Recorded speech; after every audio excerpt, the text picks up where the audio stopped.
freedom and justice. I have a dream.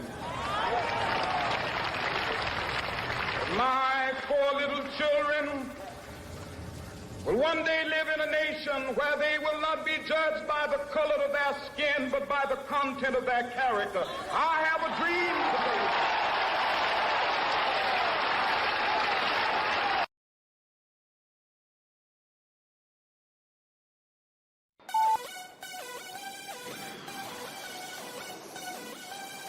Welcome to DC.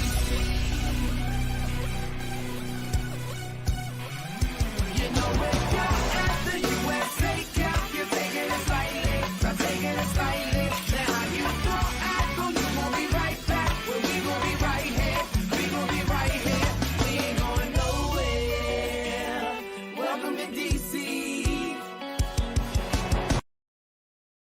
Welcome back to Red Zone in the Lab podcast. I am Deuce, and we have a great show today.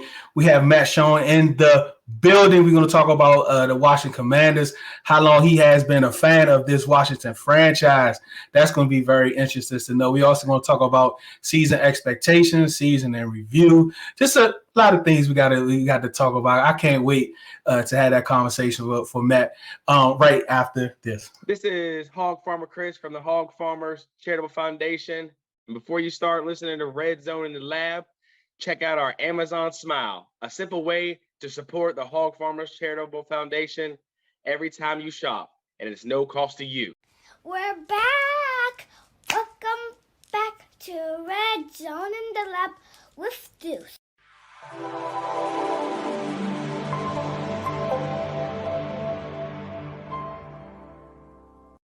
Welcome to a brand new season of the Red Zone in the Lab podcast, where nothing is off the table. We will be discussing entrepreneurship, education, Black history, health, movies, family, and of course, sports. So do yourself a favor, make sure you like, subscribe, and follow on all social media platforms, YouTube, Twitter, Instagram, and Facebook. And of course, you can always visit us at redzoneinTheLab.com.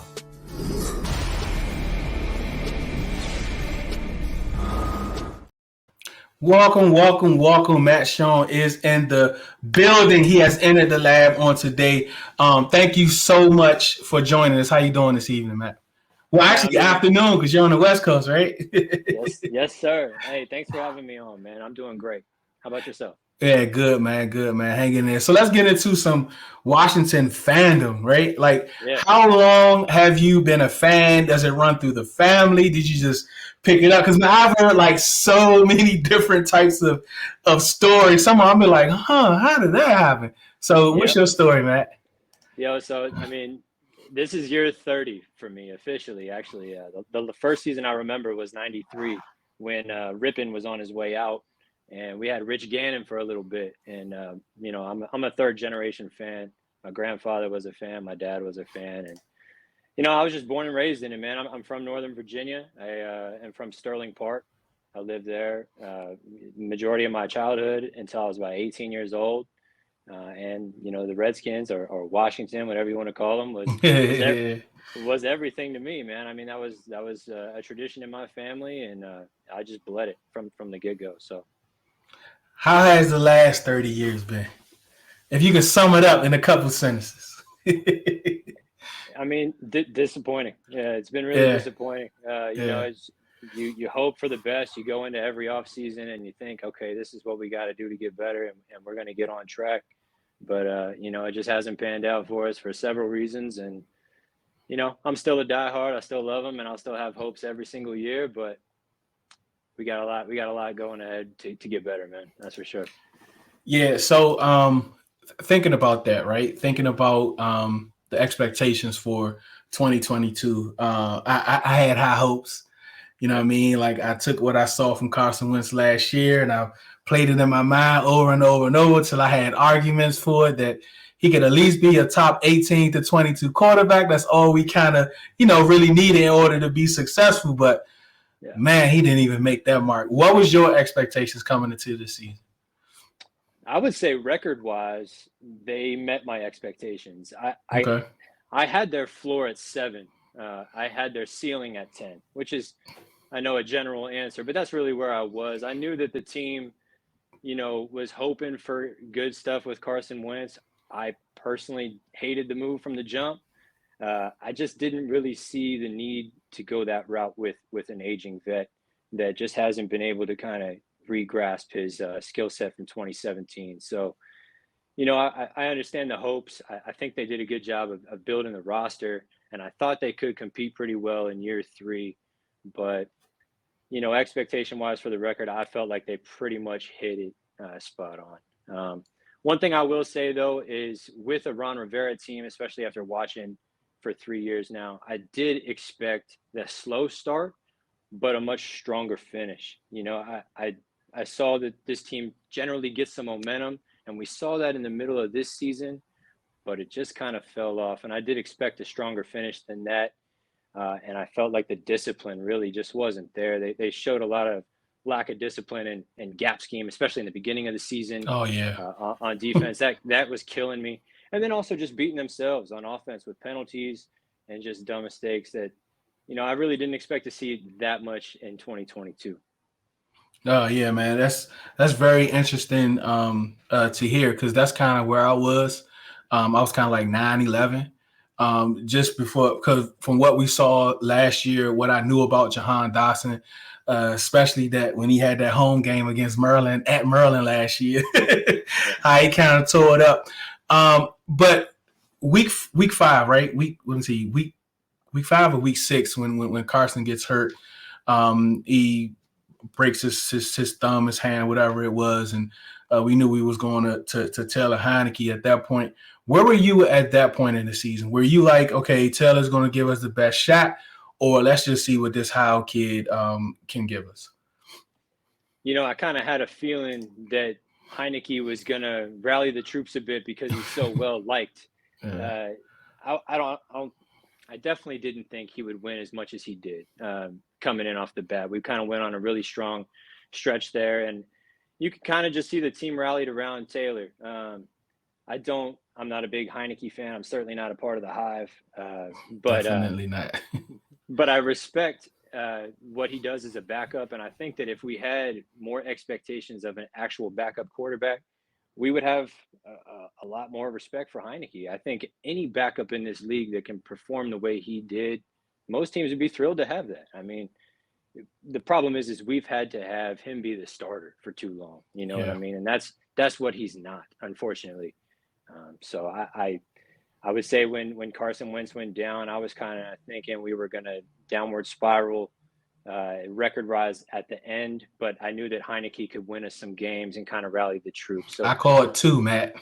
You called 2? I said, look, this guy can get us 2 to 3 wins just off his moxie alone, and then after that, I didn't think we was going to do well. And, what's the point of bringing back Wentz if we're so far behind in the playoffs to go with Howe like the last 5-6 games? But Taylor did something I didn't think he could do. I mean, I'll say this, just to touch on Howe real quick. It's unfortunate that we only got to see him for one game. So on that topic, I'm with you. I do wish we got to see more, because now we're all sitting here going, okay, well, what do we have, right? Yeah, totally agree. So when we look at the whole dynamic of how the season just kind of, like the last 5 weeks was just, it was ugly, right? It was just ugly. The Cleveland game was the worst game that I've seen in the Ron Rivera era. And I mean, from the announcements, right? I was there. From the announcements, there was no energy nowhere on the field, in the stands. And that was when he finally made the move to go to Heineke. And I knew it was going to be a long day because they didn't even introduce Chase Young last. He was next to last. And I'm thinking this is his first game back, all of this time, home game, bring him out like you did B-Rob and a couple other guys. And they didn't do that. That was very strange to me. And from there, right, it was just all downhill. And as you can see from that interception, that was just it. But where did you say, oh yeah, this season is going down the drain? For me, it was the Sunday night Giants game, Matt. I haven't felt that good about a game in a long time, Matt. A lot. I was talking so much trash. I knew we were going to win. I haven't talked like that in a long time, and I got disappointed. What game was that for you this year? Well, let me just first say that you deserve to talk a little bit. We haven't been able to talk. Yeah, in a that's long too. That's time. why I felt You know what I mean? good. So, hey, I'm with you on that. I would say when we tied with the Giants, I actually went into that game thinking that we had the upper hand. I thought we were going to really come out and make a statement that game. It was the start of a really important stretch, and that's like I was saying earlier. In a Ron Rivera team, I expected a very strong finish.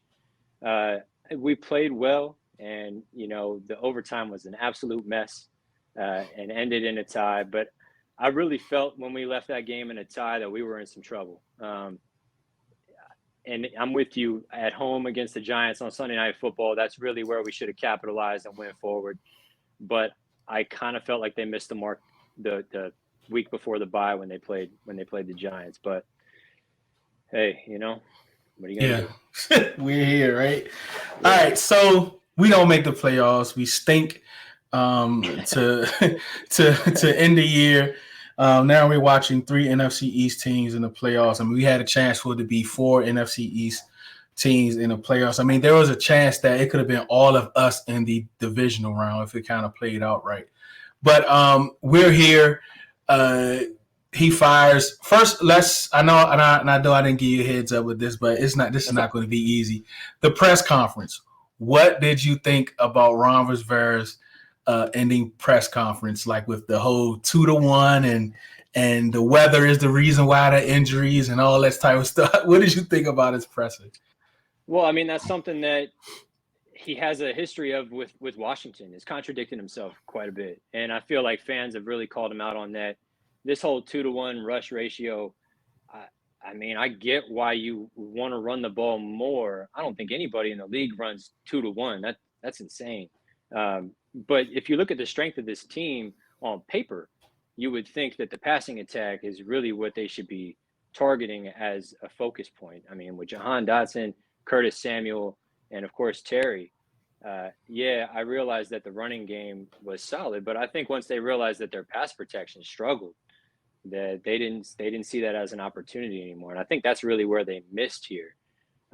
But Ron, I think he's saying things to hopefully save his job and to hope going into next year, feeling some type of positive and hoping he can turn this ship around. But I think deep down he kind of knows that what he was saying didn't really add up and make sense.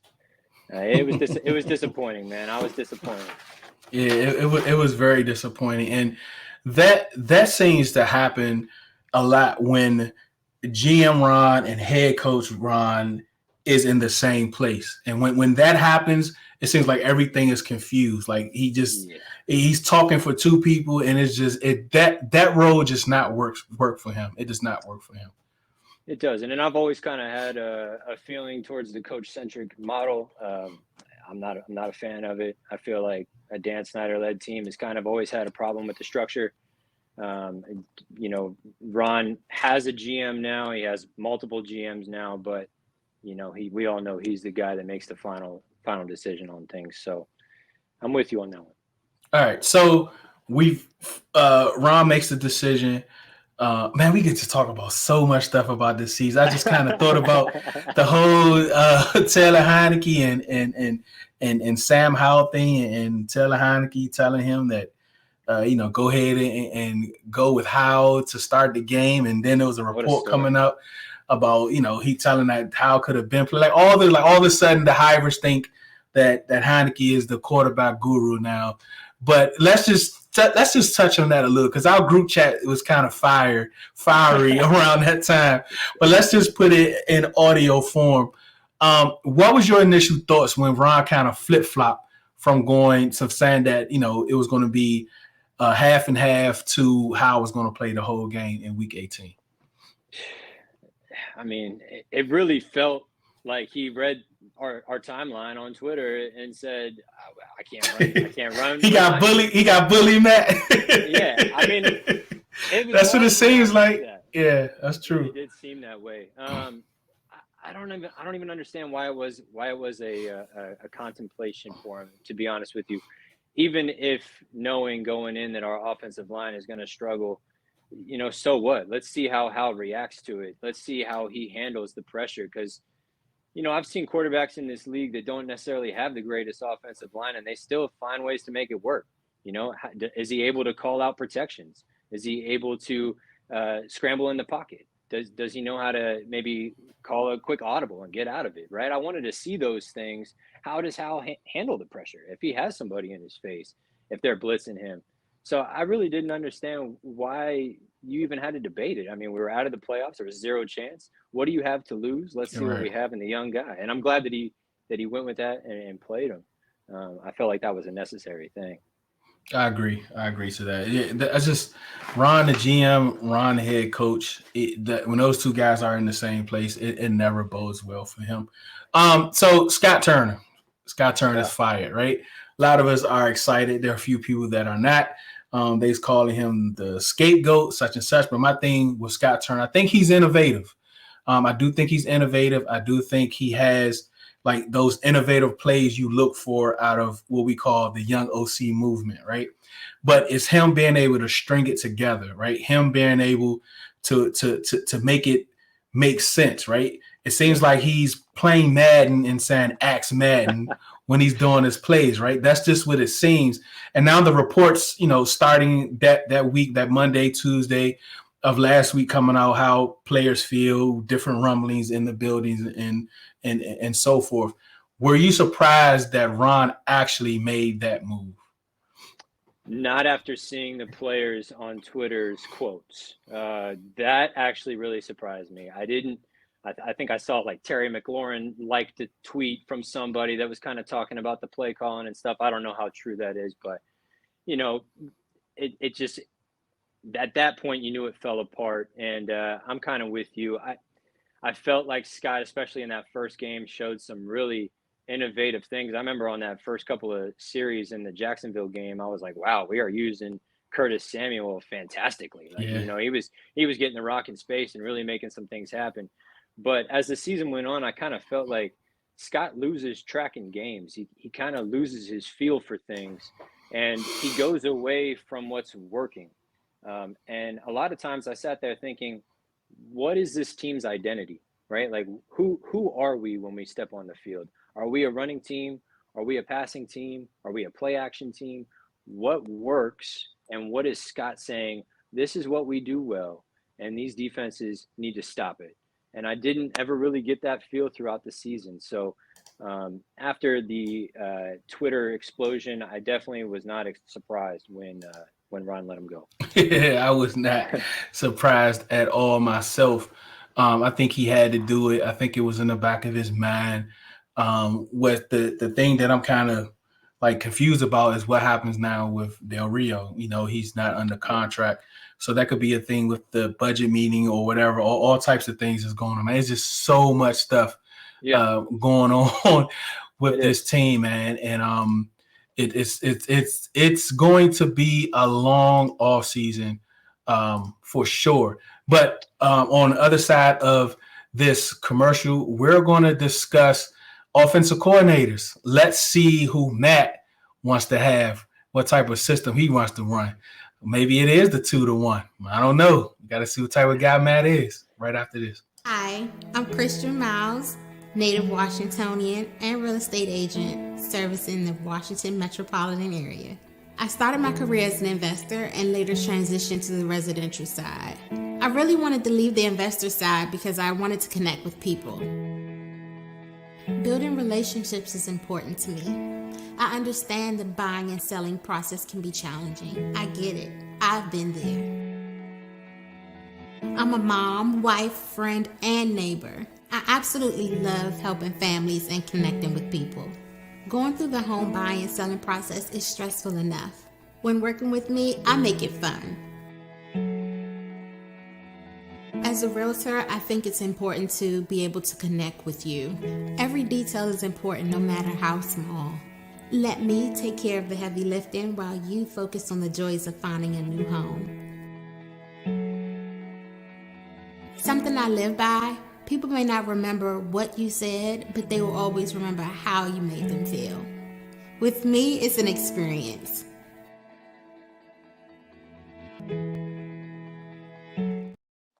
Thank you. We are back with Matt Schoen. We're talking about the Commanders.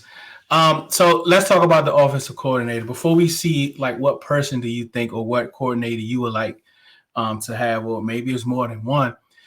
What do you want out of a coordinator, offensive coordinator? Well, I mean, I think the first thing we got to talk about is what kind of season are we entering, right? I know we're talking about getting a new owner here. Is this going to be a lame duck season where we're hiring a guy for just one season before we get a whole new staff? Obviously, that's yet to be seen.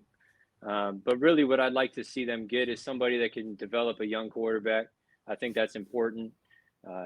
So far, it's so early into the offseason, but so far it looks like Hal has a good chance at being the quarterback for this team. If he's going to be the guy, I want somebody that can come in and really help him develop and grow. Also, I think a big thing is being able to adjust on the fly. I want a coordinator that can come in and say, "Hey, this defense is taking away what we're doing right now. We need to make some adjustments and capitalize on what they're giving us." And I felt like that's really another thing that we lacked with Scott is we just kind of kept running whatever we were doing, and it just didn't work. It didn't result in points. So, I'm hoping somebody can come in, give us a true identity, develop our young quarterback and our talent on our team, and be able to adjust in game, not just week to week, but in game. All right. So any one of these guys that we've been rumored to, or anyone that you say that is actually out there unemployed, or someone on another team, maybe an offense, a quarterback's coach, offense assistant, like, who do you have in mind that can be able to fit here? As kind of explain what you would want out of a OC. Yeah. I so far I really like Darrell Bevel. When I saw that report come out that he might be coming in for an interview, he's got a couple of one-year shots here recently. So I'm kind of looking at our scenario and then who would be a realistic option in a one-year potential scenario. And I feel like Darrell Bevel is a possibility. This year he had the chance to work with Tua. We really saw Tua kind of explode this season and really show some progression in his game. And maybe that's more Mike McDaniel than it is Darrell Bevel. But, him being in that environment is a positive. And I feel like he can maybe bring something to the table for Hal that I would really like to see. And, like I said, he had a couple of one-year stints. I think it was Detroit and Jacksonville. And, of course, his long history of working with Russ Wilson in Seattle. And those things are kind of intriguing to me. The other names that I've seen that come up, I haven't really jumped out on, and caught my attention. The guys like Pat Shurmur and stuff, I'm not too thrilled about. I would understand why those names are coming up. I get it. Obviously you want, the Cliff Kingsburys and, somebody under Sean McVay, but these guys are going to get the top tier jobs that are available. And, like we saw today, the Los Angeles Chargers have a opening position, and I'm sure the best candidates are going to want to work with Justin Herbert and what they've got going on over there. So I think a realistic option is maybe a Darrell Bevel. Yeah, I like that choice. I like that choice also. So do you think it was a good idea for Ron to put that out there? If he's done it, it's a rumor, right? So let's not say Ron did it. That, he's telling all of the OCs that Sam is going to be the starter going into 2023. Of course, he's, technically the only one on the roster. I mean, they better not bring back Carson Wentz. I might not even watch football next year if they bring back Carson Wentz at $26.5 million. But do you think that's a good idea that he did that? Yes, I kind of do, actually. I'd rather, be upfront about who we're thinking about bringing it or having as quarterback to start the season off the bat, so we could see what coordinators are interested in. In 2023, I would like to see how, actually. Obviously, fans are going to want to see some big name. I know Lamar Jackson is rumored to be traded and all these other things, but we're entering a season that's possibly a lame duck year.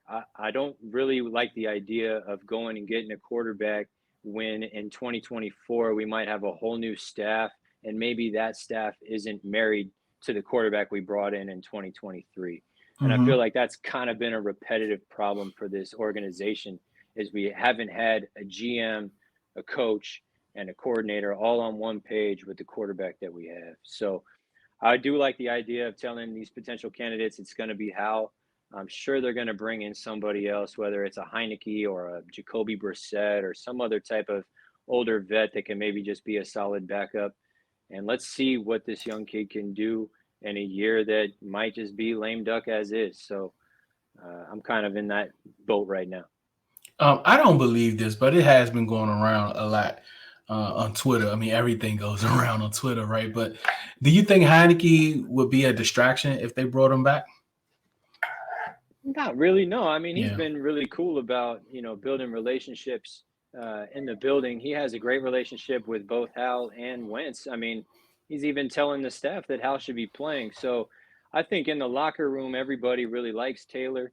And I think really where you see the distraction is maybe in the fan base. There's these Heineke Hive members and then the Heineke haters, and I'm in neither boat. I don't hate the guy, and I'm certainly not a Hiver. So I don't see him as a distraction personally. All right, so everything is on the table. 2023 offseason. It includes everything, the business side, the football side. Matt Schoen, you can have 3 things that you want. It won't be denied. Whatever 3 things that you want, you can have during this offseason between now and, June, let's say. What are the 3 things that you want? Number one, I want them to attack the offensive line in the draft. I think right there at pick 16, we're out of range for QB. I don't think we're going to see any big trade ups and mortgage our future. I'm not really opposed to that. I know in the past I've been really strong about going up to get a quarterback. What's changed this year is not knowing who the future staff is going to be, so I'm a little against that this season. So I'd like to see them go O-line. I think we can bring in a left tackle right there at pick 16 if one falls to us that can be the next decade plus guy for us for the next QB, or if it's Hal, great. Let's solidify that position as Leno is getting a little older. We don't know what the future holds with him. And then I think in later rounds, you can find those interior offensive linemen, guards and centers. You can find them in later rounds. In fact, Chase Roulier is a 7th rounder, and he's been a stalwart other than his unfortunate injuries. So offensive line would be my number one for sure. Number 2, I would go with cornerback. I was just looking at things here today, and Kendall Fuller is entering his last year of his deal. He's getting up there. He's approaching 30. After that, it's St. Juste, who's been battling, various injuries in each season that he's played. I don't really like the depth after that. I did like some things that Danny Johnson did. I don't know if they're going to re-sign him, but I really feel like corner is a massive need for this team. In fact, if they can't get the tackle there at 16, I'd love to go for a corner. If not, I want to see one on day 2 for sure. Let's get that position in the secondary, especially now that our safeties look pretty solid. I really like Defoe and Curl, of course, this season. So corner would be number 2. And I think big number 3, mind you, let me start this before. Number 1 thing is a new owner. Yeah, that's what I was gonna say. I'm in the assumption. I got you. Getting one. So I got you. All right. So yeah, obviously, aside from owner, on the field, lastly, and I've kind of hit this nail on the head a lot today, is I want an offensive identity. I really want a coordinator that comes in and brings us an identity on the field that I can say, okay, this is who we are, and we're going to force teams to stop that. Kind of like the Kyle Shanahan, man. He's going to run those zone rushes. He's going to run bootlegs. The question is, can you stop it? And the answer is no. So honestly, I really want to see those 3 things happen this offseason going forward. So how excited are you to have a new owner? Even though some of the reports that came out today is a little, discouraging a little, but I just don't see it not happening. I still want to wait until like Ian Rappaport or one of those guys say, hey, the team has been sold, before I get too excited. But let's just say the team is sold, what level of excitement are you going to be Matt, if that happens? Deuce, I don't think I could put that into words. You know, and it's funny. It's so funny when I talk about Snyder, because I talk about Snyder a lot on Twitter, and Yeah. I get a lot of feedback on there that is kind of like, what does he have to do with the on-field performance? And I'm kind of like blown away by those Yeah, comments. I'm like, that's crazy. Yeah. it really is crazy to me that people think that he has no impact on the field. Uh, we talked about in the beginning of this show what the last 30 years have been like. Well, the majority of those years have been led by Snyder. And I just feel like the reputation of this team has been so ruined by that man. And unfortunately for us, we've had to pay the price. And Yeah. we haven't been able to get the right coaching in. We haven't been able to get a solid general manager in that runs the show and kind of brings in the personnel and then brings in the coach and gets us some stability. So when I see that Snyder has sold 100% of this team, Deuce, I might cry. I might cry. Yeah. A couple of guys I know here, we say, hey man, we're gonna go down to RFK for a little bit. And you know what I'm saying? Chill down there a little bit and get a little dock and go head over to FedEx. Maybe take a little grill or something, have a little tailgate. Yeah. You never know, and man. I wonder if we're going to see an immediate impact. Are we going to see fans storming the stadium now when he's gone? It might take some time, I think, but this is the right path. He's got to go. I don't think there's any question about it. And for anything, it's just for some respect. I mean, really, at this point, this organization deserves respect. The fans are great. The people are great. They want to do well. I like everybody in the building that's trying to do the right thing. But when you have your leader at owner as Dan Snyder, it's really hard to shake that image. It's an uphill battle, man. That is so true. But Matt, thank you so much for joining. What's your Twitter handle? Because I'm telling you, Matt is a great follow. Anytime you need something, a little like reports come out, Matt kind of gather them all together, give you some screenshots, give you a quick synopsis of what it means, and you could just go on. Because I don't like reading a whole lot of stuff, Matt. So I do appreciate those image tweets that you be doing. Yeah, man, you can follow me at _Matt Schoen _. So I'm always on there. I tweet like crazy, and I always follow back. So I appreciate it. Thank you so much, Matt. Thank you again for joining. We understand your time is very valuable, and for you to use some of that time with us, we greatly appreciate it. Do you sit back and say, man, these walls just need something? Feel like it's time to freshen up your place with something new? If your answer is yes, then it's time to call Rob of Lewis Paints Plus, the accent wall expert. Rob will even give you a free estimate on how he can transform those boring walls in your home. To book today, call 240-418-5241 or reach out on Instagram at Lewis Paints Plus. And for 10% off, tell him Red Zone sent you.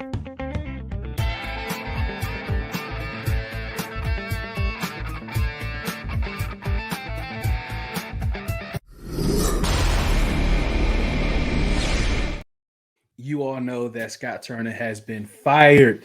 He was fired on last week.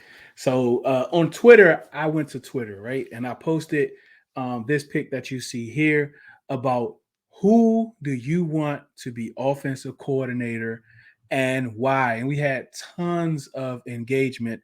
And I'm going to put some up here and we're going to kind of just go through them. And I'm going to let you know how I feel about each one. Okay, so we have Sean Sensei. Sean Sensei, I don't care who the court offense OC is, as long as he's from the Shanahan coaching tree. And a lot of us feel like that, right? We feel like that because, Shanahan, they get third round pick after third round pick, because all of his coordinators for the past few years go on to be head coaches. The same thing with McVay. So I say facts. That's true. Why? He said that scheme speaks for itself. Man, I don't even have to explain why. You match that with the skills, guys, we have, and I feel like it would set Sam up for success next season and hopefully he solves our QB1 problem. I kind of agree. We need that problem solved immediately. Adam with the Burgundy and Gold Report. He has great writings. Please follow him. Also, he said, agree. Love how some fans talking such definitive. And this one we were kind of talking about Eric Bieniemy, and we're gonna get back to talking about Eric Bieniemy. But he says he will come to a situation with dynamic receivers, a young high upside quarterback with free agency and the draft, dedicated to solidifying the O-line. Eric Bieniemy has lived and reshadowed, and Washington would be a resume builder to eventually become a head coach, and that's exactly how I feel about him. Terrence Johnson, he says, when Brady was at LSU, he had nothing but weapons, not so much in Carolina. Here, he'd have the pieces to succeed, especially if they rebuild the O-line. He's referring to Joe Brady. And that's a good take. You know, we kind of look at college for some guys, and we need someone that has some good college resume to help out Sam Howell. Hugh from the Commander's Post, he said his head coaching stint with the Chargers was some of Phillip Rivers' best years. When he was OC in Denver, Kyle Orton had his best years and showed he can adapt when they put Tim Tebow in. His other OC job was with Josh Rosen, who wasn't good, but he has done a good job with T Law, which I also agree. Dog Tide, my man Dog Tide, in his opinion, Bill O'Brien was cool in Houston until they gave him unlimited power. Yeah, sometimes like coaches become GMs, and then like we have an issue with Ron Rivera. Is like when those roles kind of coexist at the same time, he's not very good at handling to say and how to say it. He was saying that's when everything fell apart. But he's shown at Bama that if you just let him run the offense, he's still a great coach. But he's also at Bama. But like again, we never know. Everyone wants to come to the NFL one day.